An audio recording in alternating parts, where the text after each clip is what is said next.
Real talk, your kidneys are silent bodyguards, and sugar makes them redline. It can trigger overfiltration, blood pressure creep, kidney stones, and inflammation. The good news? Quit added sugar and relief starts in days. Stay with me. I'll map a 30-day reset.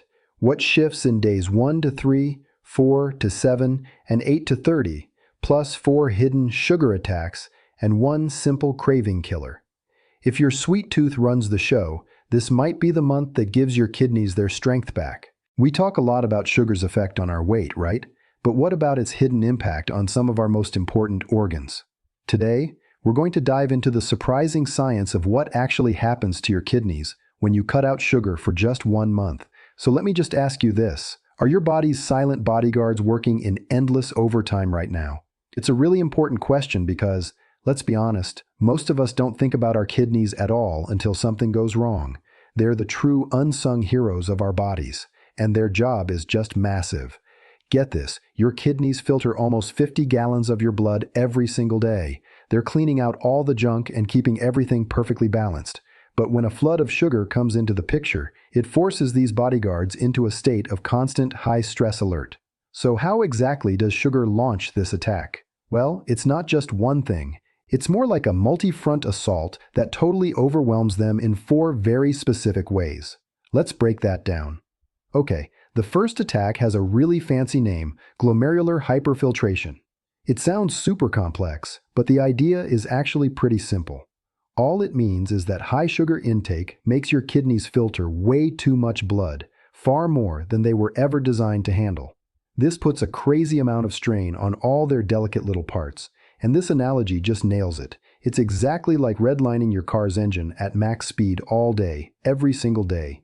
Sure, it looks like it's working hard, but what's really happening? Critical parts are just wearing out way faster than they should. Attack number 2 is hypertension and water retention. You know, when you eat a bunch of sugar, your insulin levels spike like crazy, and that spike sends a direct message to your kidneys, basically telling them, hey, hold on to all the sodium and water you can. The result? You feel bloated, and even more importantly, your blood pressure shoots up, which strains blood vessels everywhere, especially inside your kidneys.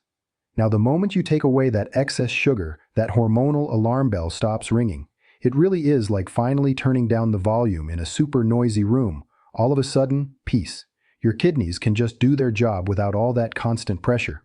All right, let's talk about the third problem, kidney stones. Most people think it's all about salt or not drinking enough water, but you know what? Sugar is a really sneaky culprit here. A high sugar diet actually makes your body dump more calcium into your urine, and that creates the absolute perfect storm for those painful little crystals to form. And finally, the fourth attack. This one's a slow, corrosive process called inflammation and oxidative stress. That excess sugar in your bloodstream kicks off a chain reaction that directly inflames and damages kidney tissues. And over time, this chronic inflammation leads to permanent scarring, which means reduced kidney function for good.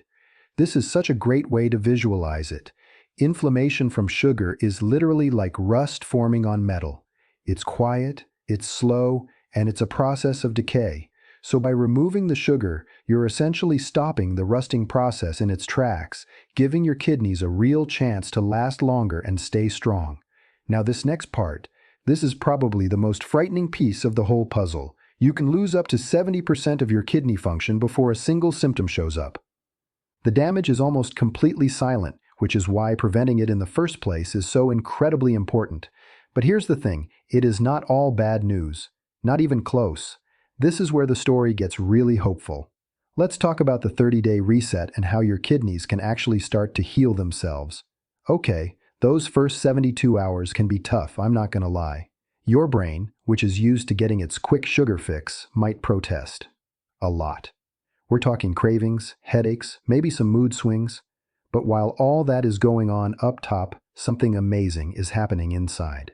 Your kidneys are basically breathing this huge sigh of relief. The pressure to filter everything just drops almost instantly, and the healing just keeps going from there, on a really clear timeline. After that initial pressure drop, by the end of week 1, molecules that literally age your kidneys start to decrease. Then from about day 8 all the way to the end of the month, inflammation levels plummet, and that allows the kidney's own self-repair systems to finally kick into gear. See, the most important thing to remember is that your body wants to heal. It's like a construction crew that's been waiting for years to repair a damaged city, but they can't because the traffic never stops. When you quit sugar, you finally clear the roads. The crew can get in there and start patching up the cracks. And look, this 30-day experiment isn't just some temporary fix, it is the groundwork. It's the foundation for building lifelong protection for your kidneys and really your whole body, because the long-term benefits are just profound. If you stick with a low-sugar diet, you get improved insulin sensitivity. That dramatically lowers your risk of type 2 diabetes, which is a leading cause of kidney failure. That, in turn, slashes your risk of chronic kidney disease and even heart disease. It's this incredible positive chain reaction. This all brings us to a super simple but really powerful takeaway. When it comes to your health, moderation protects.